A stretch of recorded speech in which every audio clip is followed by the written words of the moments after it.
Hey guys, welcome back to the Trademark Sports Podcast. This week we're going to be talking pretty much all things NRL, Indigenous All-Stars, because that's only 2 weeks away, and also going to be doing another draft. This time the old fellas over 28s are up. So first off, Dano, how are you? I'm good, mate. I'm keen to get into some footy, talk about it. It'll be very Absolutely. exciting. You excited for the fact that footy's 2 weeks away pretty much? Very excited. I didn't realize it was so close. It's good. I think having the World Cup helped bridge the gap between the two seasons. It was very nice to watch. Feels like the shortest So off-season ever, and I'm here for it. very much so. Very much so. So we get straight into it. We'll talk some signing news. The big one that's happened last week is Stephen Crichton is officially signed for the Bulldogs. Can I get your thoughts on that? Oh, it's a great signing for the Bulldogs, obviously. I think they're building a really good roster there under Gus Gould. Obviously, getting Gus Gould to your club is a great thing. Get Gus Gould and players want to follow. So Crichton's gone there. A loss for the Panthers, obviously, but they've got such a good junior system and recruiting system as well that obviously it's going to hurt, but I don't think it will affect them too badly. Absolutely. Like when I first heard the news, I thought, how on earth are they going to be able to afford him? Because their teams, like they've already had some salary cap pressure, but then Dogs are Mm, lucky because they've got that Laundry Hotels as well as like their major like owner pretty much. So there's that much money coming to that club. Sort of the same as the Roosters. That's why their team's so stacked because you can offer them unders, but give them like added benefits on the side. All those third party dealers, which clubs like the Dragons and stuff can't really offer. So I think that's how they got him through the mm, door. But there's been some revelations today in terms of the Stephen Crichton news. So mm. it has come out that reportedly the Panthers are a little bit upset with Stephen Crichton, saying that they're frustrated with the headlines about and he's going to leave a sour taste in Panthers' mouth. What do you think about that? Are they just a bit salty that like he's leaving and like he's pretty much been honest in the media, or do you think that that's fair? Oh, obviously they've got their reasons for being upset. I don't think a club as good as they are, they're not the Tigers. They're not going to whinge and bitch and moan about stuff if there's no reason to whinge and bitch and moan about stuff. I don't know the 100% full story, so I can't say either way. Obviously, a lot of stuff went on behind closed doors. I'm sure they both had their reasons for saying whatever they said, but it's kind of hard to tell. Who's in the right and who's in the wrong. Probably a bit of both, to be honest. That's it. I feel like it's exactly the same. And when you're a club that's in the Panthers position, being so good, players are going to leave. They're going to get poached. That's just the way it goes, especially because they're so young, and you can't give them all $1 million a year. So I think that's just the way Mm. it goes. Sometimes players got to leave, and they've like as you said, their junior system's so good that there'll be another bloke coming through straight away. So I'm sure the Panthers will be fine, and it's a massive pickup for the doggies. 100%. So we go another bit of signing news. This one, definitely not as exciting. Marty Taupau has signed for the Broncos. So yeah, like my dad, he's a Manly fan, and so I pay close attention to Manly games, and I can confirm he is definitely on the downhill of his career. I guess it's a decent backup signing. Like their forward rotation at the moment's what Haas, Flegler, and Corey Jensen. And I mean, with the amount of minutes Haas plays, you only really need three front rowers in that team. So yeah, like what do you make about the Marty Taupau signing? Do you think like it's decent as like backup? Do you see him actually playing that much minutes? Like, or do you reckon he should have gone to a club like Para maybe? Oh, I guess it all depends what they paid for him. Like it depending on what they paid. He's not a bad sign. If they could get him on, I imagine he'd be on a what minimum. do you think? 400 or Oh, something? Or I what reckon you he'd be reckon on a less? minimum for sure. I reckon he'd be like maximum What's minimum? 200K. 130? Yeah, Yeah, okay. 120 so at the Well, moment. So. I think if they picked him up for that, that's a pretty good signing. He's a bloke at the end of his career. Hopefully he hasn't just gone there for the money and he just wants to play out, the rest of his time getting paid for it. Hopefully he's still got a yearning for the game and he can offer something to Brisbane. And you never know. Sometimes players just need a bit of a sea change and it brings out the best in them. So really, who knows? Mighty Tapau on his day can be a great player. He is getting Mm. older, but I think he can probably offer some experience and wisdom to the younger players. I'm sure he'll offer a lot off the field, as much as he offers on the field. So not a bad signing if they could get him for a good price. Yeah, I agree with everything you said there. What I want to now talk about is so we mentioned in intro that the All-Star game's a couple of weeks away, which means the preseason is as well. And for some reason, the NRL have decided to make a NRL preseason comp. And let me just, do you know much about that? Oh, yeah. So it's the 17 teams as well as St Helens. Yeah. and it's some kind of competition they're playing, and there's $100,000 prize. Is that Okay. So I wasn't aware there was a prize, but I'll break down the rules for you. So mm. the way the ladder works, you get 12 points for a win, 6 points for a draw, and 0 for a loss. And there's bonus points up for grabs. So you get 1 point for scoring 5+ tries, 1 point for making 5+ line breaks, and 1 point for making 10+ offloads. So a team can earn a max of 15 points for a win, 9 for a draw, and 3 for a loss. I I don't honestly I don't understand why you make preseason competitive. I think I agree with you. I think preseason should just be something for the players to get their bodies ready for a hard season, to test out young players, test out blokes in new positions, blokes coming through and all that. I can understand where the NRL's coming from their standpoint. Obviously, they want to make money. They want the games to be more entertaining. They want people to come to games, people to watch the games now that the trials are all televised on TV.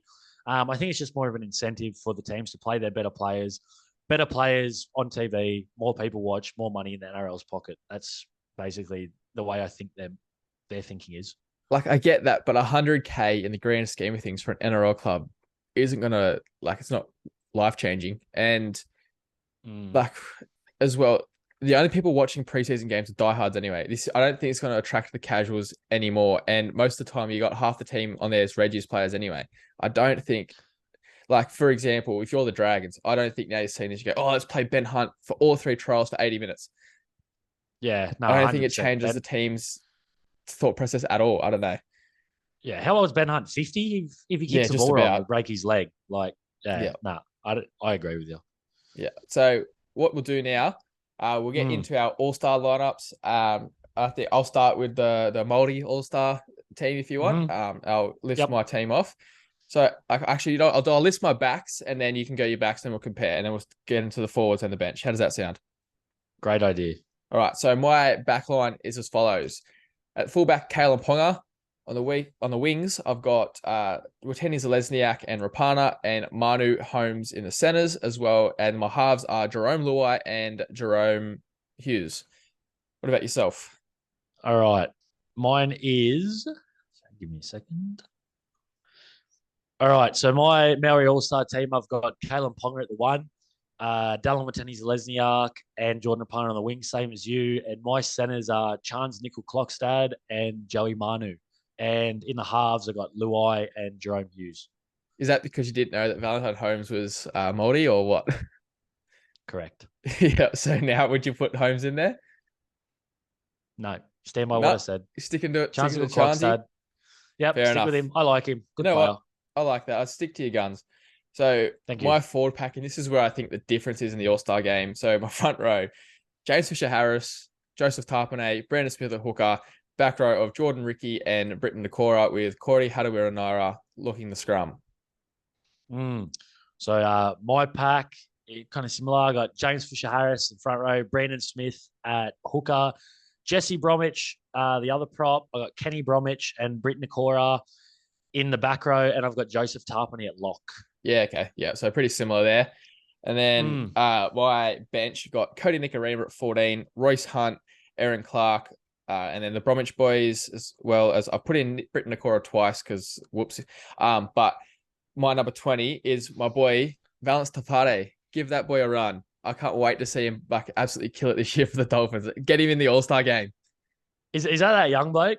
From the Dolphins? Like 22, absolute wrecking ball. What is he, a center? Yeah, he's a center. Like he's basically Conrad Hurrell, but a little bit taller and fast. Jeez, that's all right. Yeah, absolutely Can you see how he goes? He's going to be so exciting. All right. My interchange, I've got Cody Nicarima at 14, Royce Hunt, Corey Hadawira-Naira. I've got Reece Walsh in there. Big Jared Doria-Hargreaves, Nelson Asafa-Solomona, and Jordan Ricky. Now, Hargreaves, I just added because I think he'll add a lot off the field as much as he will on the field. I like to have a bloke like that, an older bloke in the squad. I can't believe I forgot Nelson. Put him. I think that's what I meant to do when I did Nakora twice. So Nelson's there, and then let's have Ria Hargreaves in around the squad. Fuck.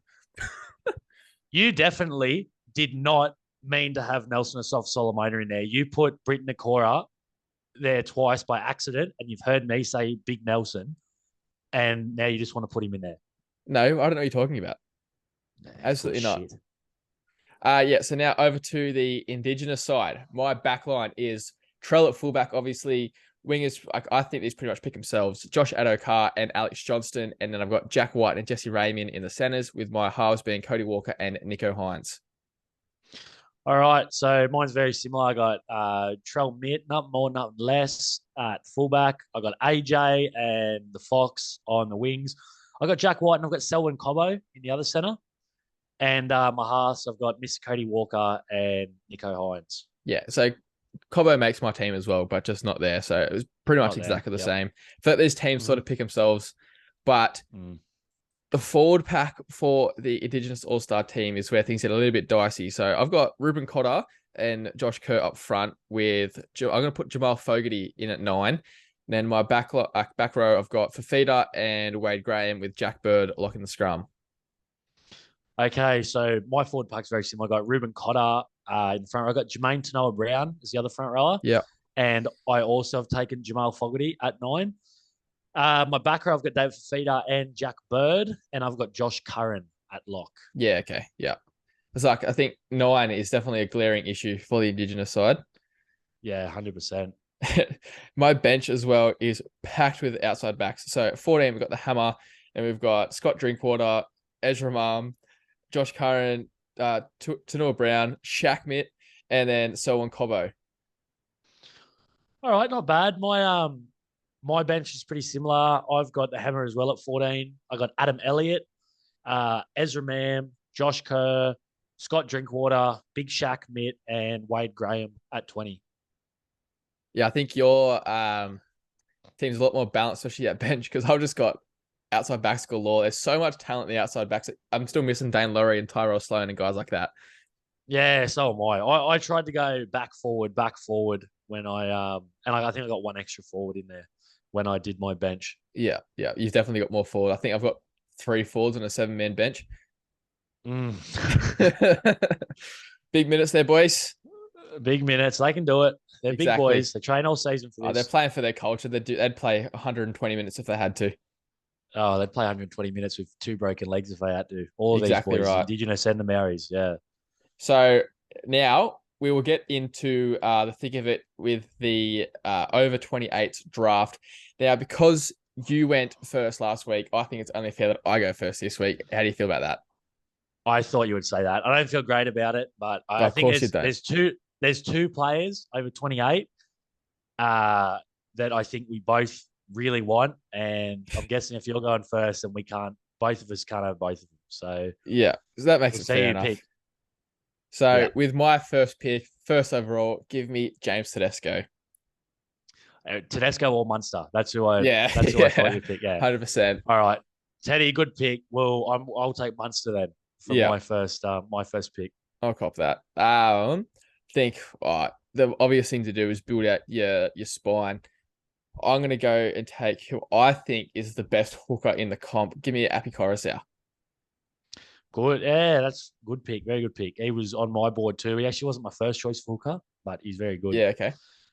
Righto, I'm going to take my fullback now. I'd like to take Mr. Clinton Gutherson, please. Yeah, that was my second pick. I think those two are definitely the best ones out there for that fullback spot. For sure. Now, moving on, my 5'8", I have to take Cody Walker.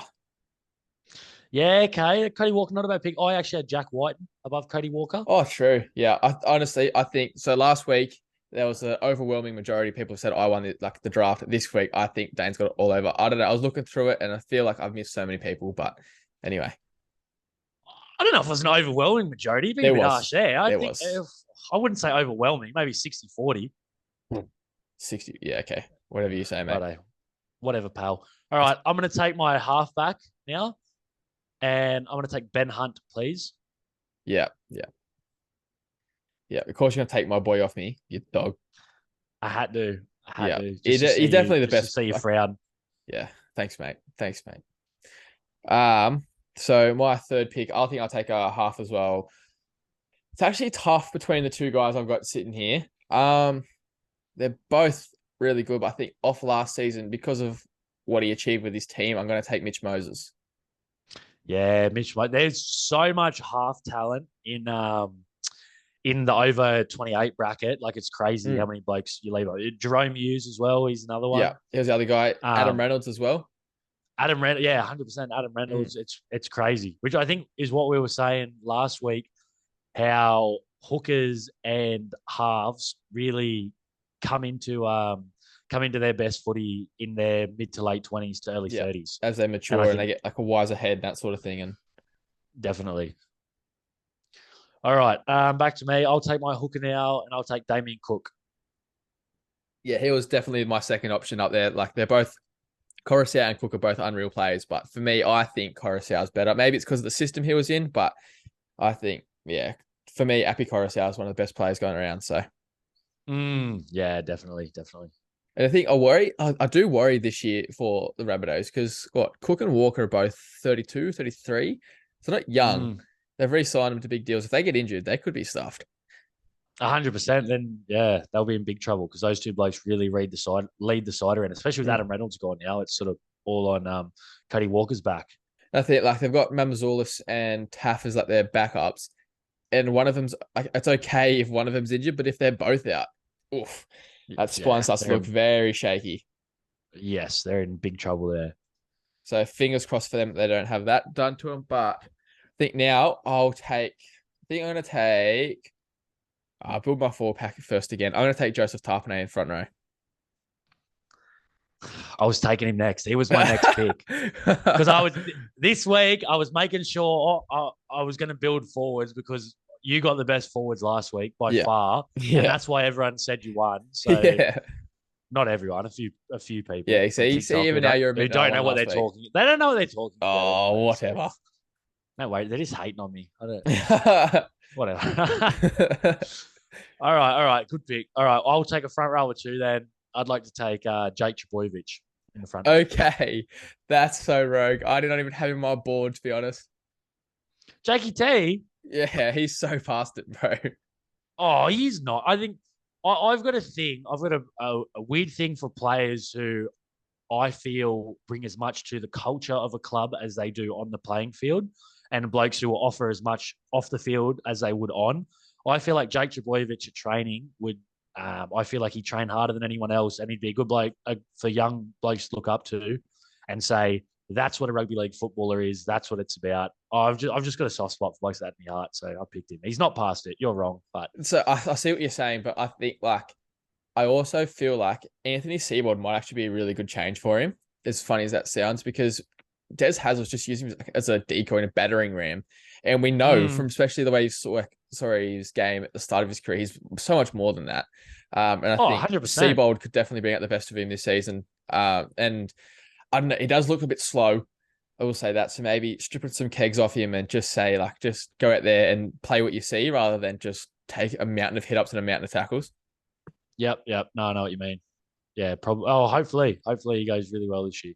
I am gonna take my lock actually, complete like the modern day spine and take a guy you might have heard of him. Oh, I know you're gonna take because I would just as soon as I picked Trbojevic, I looked down at the list and went, "Fuck! Why didn't I take a lock?" He went, "Say his name."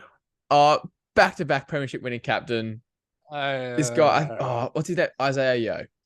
Isaiah Yeo, yeah, I think I've heard of him. Yeah, you might have heard of him. He's all right.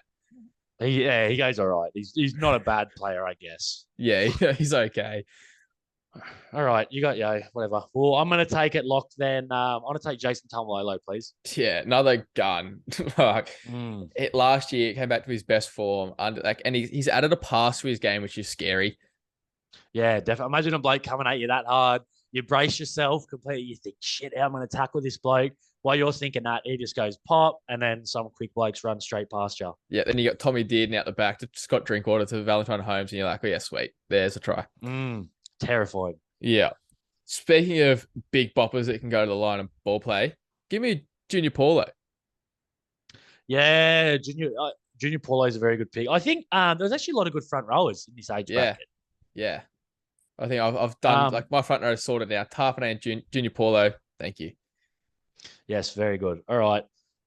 I'll take my other front rower.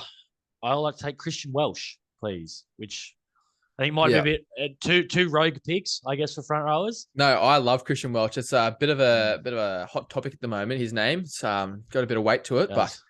yeah, I'm sure no, we'll get really into good that. pick. And I think he's a bit overlooked because he spent so much of like the last 2 seasons really injured, but he's a gun.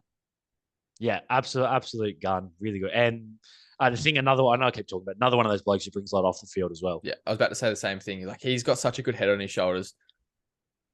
Very intelligent. Yes. Good Now, looking too. I mean, he studied at Harvard. That's pretty good. I'm gonna take a center Okay. from the same club as Christian Welsh, Justin Olam. I know. Yeah, I was looking at his name on my phone. Yep. Good pick. Great pick. Yes. All right. Well, I might take a center too. I want to take Peter Hiku, please. Yeah, he was my second choice. And the other bloke had an outstanding year last year at the Cowboys. Another bloke who people might have thought he was a bit past it, like Tamalolo, and he's just brought his best out again this year. I think like Todd Payton must be an unreal man manager because he's got like his whole team pretty much last year playing career best footy. Yeah, I think I reckon that's what all the best coaches are, just the best man managers. That's what everyone says about Wayne Bennett. Like he doesn't actually do that much coaching. He's just a great man manager, and blokes want to play for him. Was that even players like the Hammer is saying like when he had that phone call and he's like, Wayne Bennett just pretty much told me I've got all my trust in you, just need to trust me. Stuff like that. Like if you're a young player and you're tossing up whether to go to, you got 3 offers, like all around the same from different clubs, and you got a coach telling that to you. Yeah, no worries. 100%. I think, well, it's every club, every rugby league club around the world, national, NRL, local club playing for Shell Harbour. Everybody plays the same place. It's leads, X's, it's all the same stuff. And I think, and I think most of what a coach does is just about getting a group of young men or women to buy into an idea and to get everyone around that same idea and everyone believe in it. And I think the best coaches can do that.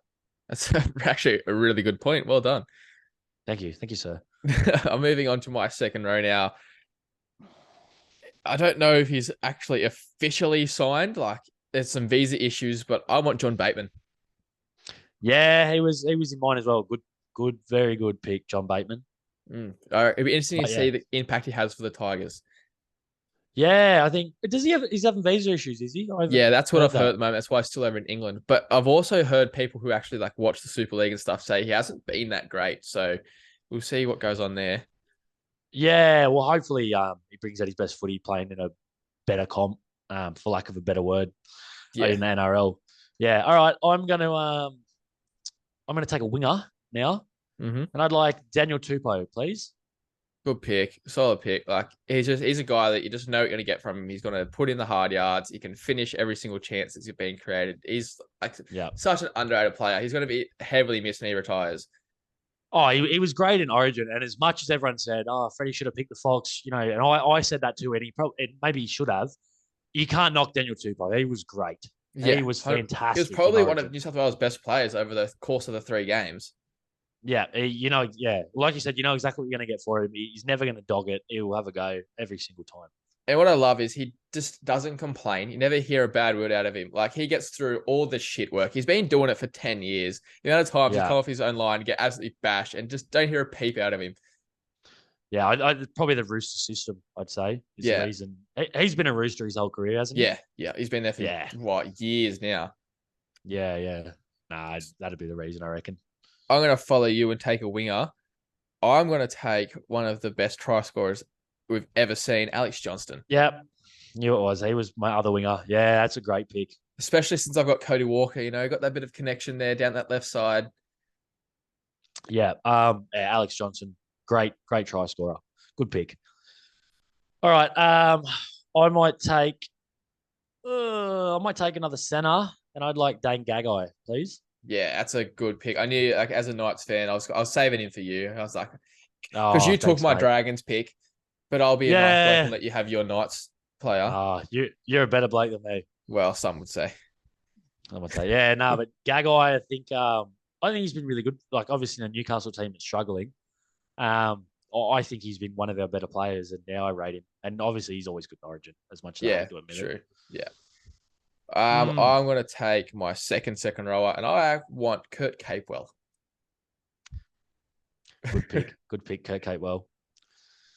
Yeah, he's yeah, you know what you're gonna get from Kurt Capewell, don't you? Great player. Yeah, he's another guy. It's just a toiler. Like, he's not really in the headlines that much, like for his play on the field, but he's just always there, putting in work, and a great guy for those youngsters up at the Broncos to learn off. Yeah, well, one of them blokes I think they talk about that every other player wants to play with. Yeah, exactly right. All right. What have I taken? So I might take my other winger now. Finish off my back line. I'd like Corey Oates, please. Yeah, lovely, because that gives me my my winger on. But how can we just talk about the what is what I'm looking for, the redemption stories, if you will, of Corey Oates. He was in reserve grade 2 years Resurgence. ago. Resurgence, that's a Yeah. better word for it.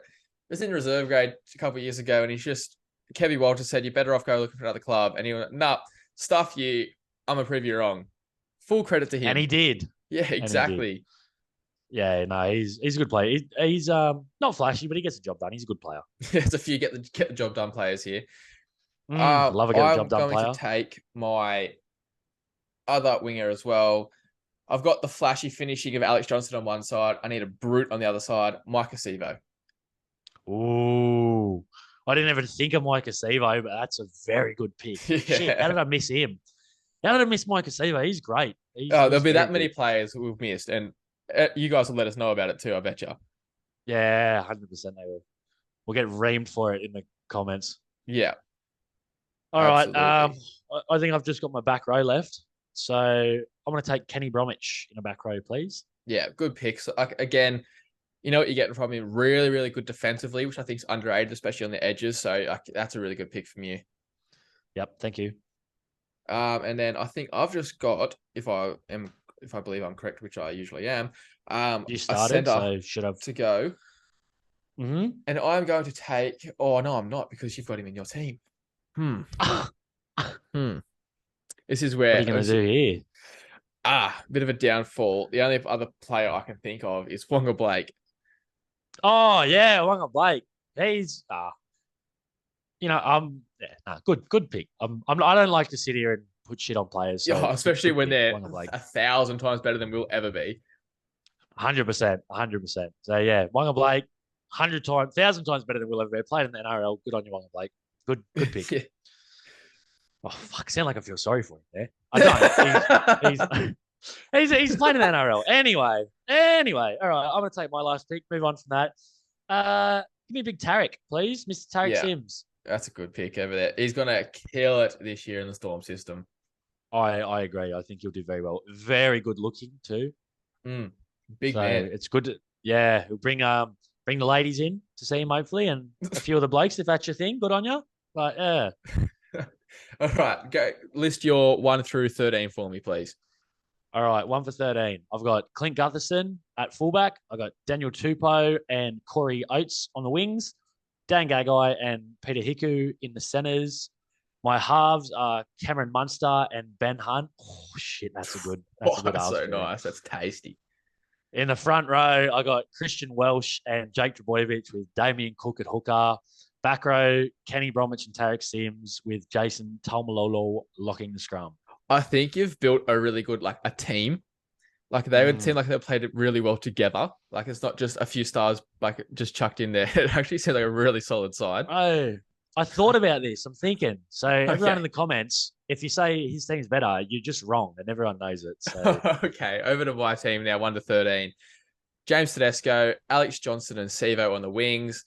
Justin Olam and Wonga Blake in the centers. And then I've got Cody Walker and Mitch Moses in the halves. Front row of Tarpanate and Junior Paulo. Hooker, Appy Corus out. Second row of John Bateman and Kurt Capewell with Isaiah Yeo at lock. Fuck, that actually sounds really good when you say it all together like that, especially that forward pack. That's deadly. Oh, my forward pack's unreal doing this.